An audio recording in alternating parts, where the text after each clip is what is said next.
Warning. The stunts in this movie. Hey, shut the fuck up! கொனிச்சிவா கோல் எடிசன் ஜேல்மன் ஏதோட வரும் பார்த்தீங்கன்னா பாய்ஸ் காமிக் நான் எக்ஸ்பிளைன் பண்ணல, நம்ம ஐமோட்டாக தான் எக்ஸ்பிளைன் பண்ணதான். மறக்காமல் சேனல் சப்ஸ்கிரைப் பண்ணி வச்சுக்கோங்க. ஸோ இதே மாதிரி நிறையா காமிக்ஸ் அண்ட் மாங்கா வருது, உங்களால் முடிஞ்ச சப்போர்ட்டை கொடுங்க guys. And coming to the video.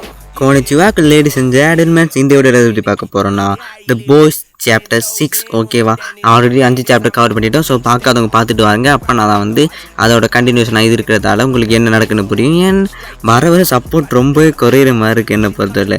So கொஞ்சமாக சப்போர்ட் பண்ணுங்கய்யா. 72 சாப்டர்ஸ் இருக்குது, 72 சாப்டர்ஸ் இருக்குது. நீங்கள் பண்ணுற சப்போர்ட்டை போது தான் 72 பண்ணலாமலையானே ஒரு இதாக இருக்கும். ஓகேவா, நீங்கள் பண்ணுற குட்டி குட்டி சப்போர்ட் கூட எங்களுக்கு பெரிய மோட்டிவேஷன் இருக்குது. ஓகேவா, ஸோ ஷேர் பண்ணுங்கள், லைக் பண்ணுங்கள், மறக்காமல் சப்ஸ்கிரைப் பண்ணுங்கள், பிடிச்சா கமெண்ட் பண்ணுங்கள். ஓகேவா, ஓரா பேச வீடியோக்குள்ள எல்லாம். This is Midnight MC. Previous சாப்டரில் என்ன பார்த்துருந்தோன்னா நம்மளோட the boys versus teenage kicks அந்த ஃபைட் வந்து ஸ்டார்ட் ஆகிற மாதிரி காமிச்சிருப்பானுங்க. இதில் வந்து அதாவது இந்த சாப்டர் வந்து அந்த ஃபைட்டில் தான் ஸ்டார்ட் ஆகுது. ஓகேவா, த பாய்ஸ் அதாவது பவர் இல்லாத த பாய்ஸும் பவர் வச்சுக்கிற சூப்ஸான டீனேஜ் கிக்ஸும் ஃபைட் பண்ண ஸ்டார்ட் பண்ணுறானுங்க. இந்த ஃபைட்டே ரொம்ப கொடூரமாக இருக்கும். ஏன்னா வந்து உச்சர் எங்கெங்கெல்லாம் பிடிச்சி அடிப்பார், ஏன்னா மாதிரி நம்ம எம்எம் போட்டு தாக்குவார். ஃப்ரெஞ்சு என் கிமிக்கோ ஃபைட் பண்ணியிருக்கும்போது, ஆனால் ஹியூ மட்டும் ஃபைட்டுக்கு போக மாட்டார். பிகாஸ் வந்து ஹியூ எல்லாருக்கும் தெரியும் கொஞ்சம் சாஃப்டான ஒரு பேசணும். ஓகே, அப்படி இருக்கும்போது ஒருத்தன் ஹியூ அட்டாக் பண்ண வந்துடுவான். ஹியூவை கொல்ற, அதாவது ஹியூ வந்து கொள்ளையே போயிடுவான். நம்ம புச்சர் வந்து நோலாங்க இது கதறிட்டு கிடப்பார்.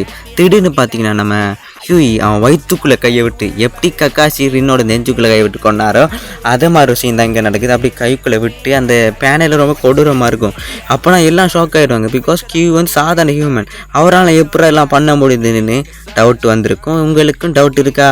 அஃப்கோர்ஸ் நம்ம சாப்டர் 3லே பார்த்துட்டோம். நம்மளுடைய சாப்டர் 3 சாப்டர் 3 4 சம்திங்கில் பார்த்துட்டோம். நம்மளுடைய புச்சர் வந்து ஹியூக்கு வந்து இன்ஜெக்ட் பண்ணிப்பார் ஒரு விதமான சீரம். ஓகேவா, அதோட எஃபெக்ட் தான் இது.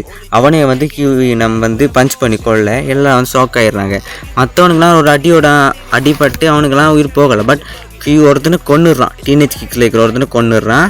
அப்படி கொன்ன பிறகு ஒரு சம்பவம் நடக்குன்னு பார்த்தீங்கன்னா அவன் பேண்டுக்குள்ளே வந்து ஓகேவா புரிஞ்சுக்குவாங்க. அதுக்கிட்ட அசையுது என்னென்னு பார்த்தா ஒரு எலியை வந்து அவன் வந்து சால்ட் டேப்பில் வந்து சுற்றி விட்டு பேண்டுக்குள்ளே போட்டு வச்சுக்கான். எங்கே வச்சுருக்கான்னு புரிஞ்சுக்கோங்க. ஓகேவா, அதை எடுத்து அவங்க அந்த ரேட்டை வந்து அந்த எலியை வந்து ரிலீஸ் பண்ணுறாங்க. அப்படி ஒரு சம்திங் அங்கே நடக்குது. அண்ட் இந்த சம்பவம் வந்து நம்ம ஹோம்லேண்டர்கிட்ட போகுது. அண்ட் ஹோம்லேண்டர் வந்து இதில் ராண புச்சர் கொஞ்சம் ஓவராக மாறிட்டு இருக்கான் அப்படின்னு புச்சரை பற்றி அப்படி அவரே பேசிகிட்டு இருக்காரு. அண்ட் நெக்ஸ்ட்டு வந்து என்னத்தை காமிக்கிறாங்கன்னா அந்த செத்து போனால் பார்த்தீங்கன்னா டீனேஜ் கிக்ஸு அவனுடைய ஃபியூனரல் ஃபங்க்ஷன் தான். ஸோ அதில் வந்து எல்லா சூப்ஸும் வந்திருக்காங்க.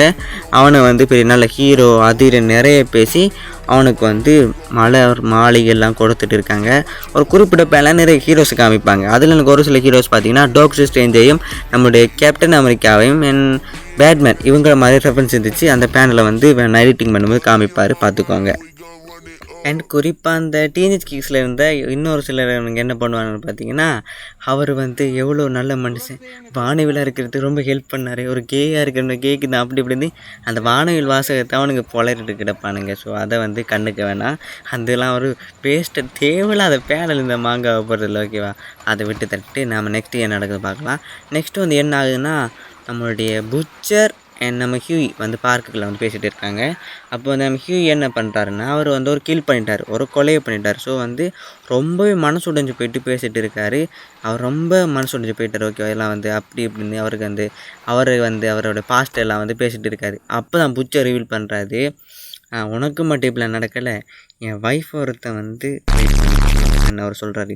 உடனே நம்மளுடைய ஹியூக்கு ஒரு மாதிரி ஷாக்காக போயிடுது. ஆமான்னு அவர் நடந்த ஒரு சில விடயங்களை சொல்லிட்டு இருக்காரு. அது மட்டும் இல்லாமல் அவர் கையில் வந்து ஒரு தழும்பு இருக்குது, அதையும் காமிக்கிறாரு. இப்போ வந்து ஹியூ வந்து கொஞ்சமாக வந்து புரிஞ்சுக்கிறான். அது புச்சரை பற்றி கொஞ்சமாக புச்சர் ஒய்ஃபுக்கு நடந்த கொஞ்சம் இதை பற்றி வந்து புரிஞ்சுக்கிறான். ஓகேவா, ஸோ அப்படி இருக்கும்போது நெக்ஸ்ட்டு பேனல் என்ன காமிக்கிறாங்கன்னா நம்மளுடைய ஹோம்லேண்டர் நம்மளுடைய ஸ்டார்லைட்டுக்காக ஒரு பர்டிகுலர் அளவுக்கு தான் ட்ரெஸ் போடணுக்கு சொல்லியிருப்பார். ஓகே, அட்ராக்டிவ் ஆகிற மாதிரி அந்த தெரியுது, அதாவது என்ன சொல்கிறது, கொஞ்சம் அட்ராக்டிவ் ஆகிற மாதிரி இருக்கிற மாதிரி ட்ரெஸ் எல்லாம் வந்து டிசைன் பண்ண சொல்லியிருப்பார். ஸோ அதை போட்டுட்டு நம்மளுடைய ஸ்டார்லைட்டை வந்து மீடியா முன்னாடி இன்ட்ரடியூஸ் பண்ணுவார். ஓகேவா, சோஷியல் மீடியாஸ் அண்ட் நம்ம டிவி சேனல்ஸ் முன்னாடி வந்து நம்மளுடைய யாருன்னா நம்மளுடைய இவங்களை ஸ்டார்லைட் வந்து இன்ட்ரடியூஸ் பண்ணுவார். ஆனால் ஸ்டார்லைட் வந்து ரொம்ப பிடிக்காது. பிகாஸ் ஸ்டார்லைட்டோட மோட்டிவ் அந்த அவரோட ட்ரெஸ்ஸிங் சென்ஸ்லாம் வேறு. பட் ஹோம்லேண்டை சொன்னதுக்காக தான் அந்த அட்ராக்டிவான ட்ரெஸ்ஸே போட்டிருப்பார். அவங்க ஒரு மாதிரி ஷையாக இருக்கும்போது நம்மளுடைய பாய்ஸ் டீம் அவனுங்க வந்து அதை வந்து சேனலில் பார்க்கானுங்க, அவனுங்களை பேசிக்கிறானுங்க. அத்துடன் இந்த சாப்டர் முடியுது. ஓகேவா? ஃபைனலி வீடியோட வெண்டுக்கு வந்தாச்சு. இந்த சாப்டர் என்னால் முடிஞ்ச அளவுக்கு உங்களுக்கு என்கேஜிங்காக கொண்டு போயிருப்பேன் நம்புகிறேன். என்னோட எக்ஸ்பிளனேஷன் ஸ்டைல் எப்படி இருக்குது மறக்காம கமெண்ட் சொல்லிடுங்க.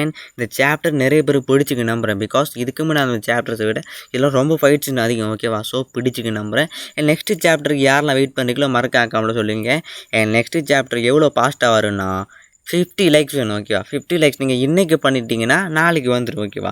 ஸோ 50 லைக்ஸ் நான் டார்கெட்டு. உங்களை முடிந்தவரை சப்போர்ட்டை தெரிவிங்க. ஏன்னா வர சப்போர்ட் குறையுது. நீங்கள் எவ்வளோ சீக்கிரம் சப்போர்ட் பண்ணுறீங்களோ அப்போ தான் அவ்வளோ சீக்கிரமாக 72 சாப்டர்ஸை வந்து எங்களால் கவர் பண்ண முடியும். என்னோட வீடியோ முடிச்சுக்கலாம். மறக்காம நம்மளை மிட்நைட் டைம்ஸ் சேனலை சப்ஸ்கிரைப் பண்ணி வச்சுக்கோங்க. அப்படியே வந்து ஐஎம்ஓ டாக் சேனலை சப்ஸ்கிரைப் பண்ணி வச்சுக்கோங்க. டேரி ஆயிஸ் வரட்டா. நீங்க இன்னும் இங்கே தான் இருக்கீங்களா? முடிஞ்சிருச்சு. வீட்டுக்கு போங்க. போங்க போங்க போங்க.